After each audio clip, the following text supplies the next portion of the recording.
My dear brothers and sisters, I wish to welcome you to the 25th Sunday in Ordinary Time. Today, Jesus makes the second announcement about his Paschal mystery, his passion, the suffering, his crucifixion, his death, and of course, his resurrection and ascension into heaven.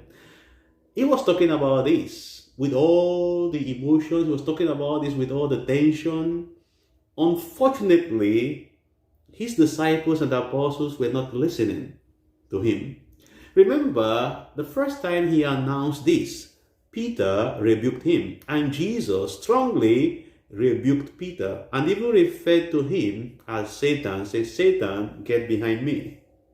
Now, the second time that Jesus was announcing his suffering and death, the disciples were afraid to ask again.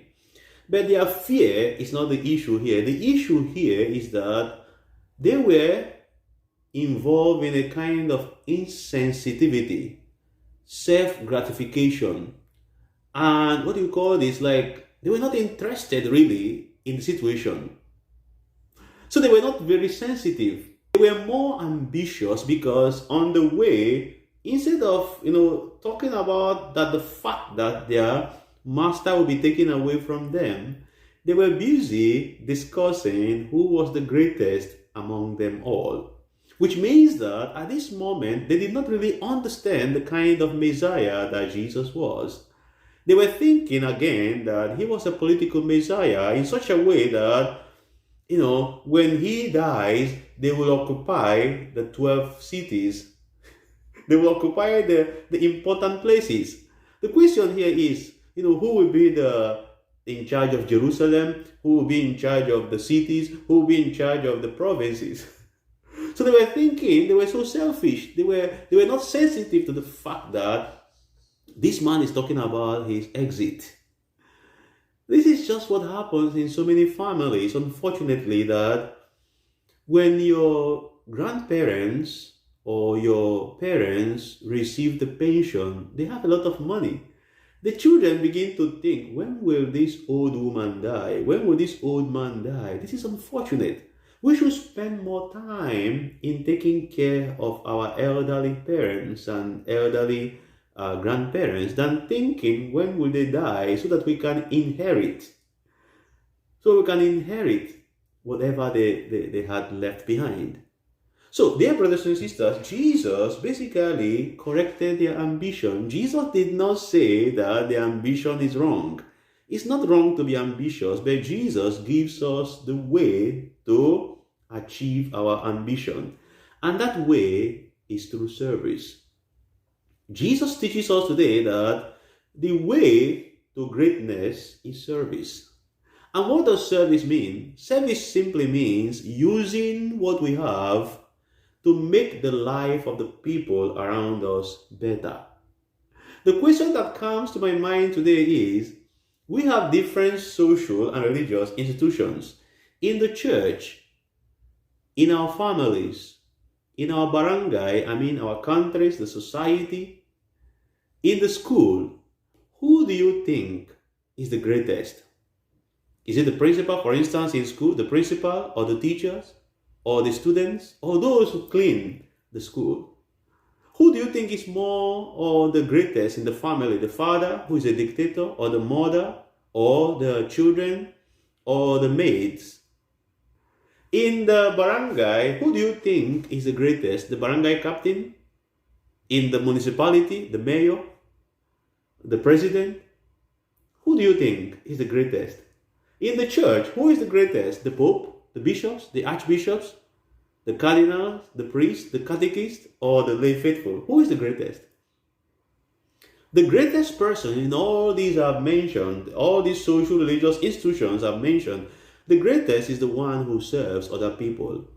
If the mother is paying attention to the children, serving her children, if the father is paying attention to the children, serving his children, not lording it over them, not disrespecting them, if the children are respecting their parents, not becoming lazy, but serving the family with joy, with love, with patience, with gentleness, with humility, that person is the greatest. Which means that in a family, the janitor, the driver, the workers, the servants can actually be the greatest in that family.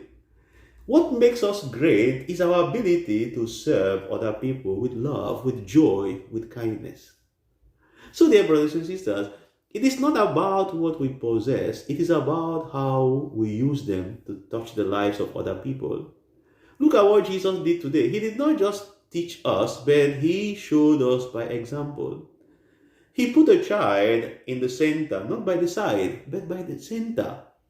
Central focus. He wants all of us to look at that child.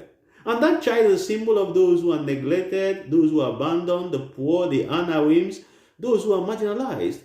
But that's not just the point. The point, why did Jesus put this little child in front of us today? A child will not offer us anything. A child has nothing to offer us. A child cannot reward us if we serve. But the point here is that Jesus teaches us by putting the child before us today to remind us that the first step in service, in serving other people, is to accept them as the images of God. And that's why he said, whoever accepts this child accepts me. And whoever accepts me accepts my Father who has sent me. The first step in service, the first step in giving a genuine service is to accept, to accommodate, to welcome, which by extension is to respect. Actually, you respect, you accept. But let us use the word accept. To accept simply means that, you understand that this person is the image of God, irrespective of the fact that this person may not reward you or offer you anything or appreciate, but you recognize that this person is the image of God. Let us remember that even in our families, it's not only the responsibility of our wives to wash the clothes or cook or do the domestic work. As a husband, if you come back from work, you can support your wife. You can wash even her undies. You can wash her clothes. You can wash the clothes of your children. You can cook. As long as we have our hands and we understand that in a family we are united, we don't need to wait for the next person to do what we should do. We serve with joy. We serve with happiness. Because there is happiness, there's joy, there's peace, there's fulfillment that comes, in the words of Pope Francis, when we serve other people. Jesus served us with his life. Let us allow love to control us to serve. Let us become the servants of love. Let us become the servants of peace, of generosity, of love, of tenderness, of compassion. Let us stop allowing hate, wickedness, unkindness to control us. I will tell God about you. Happy Sunday.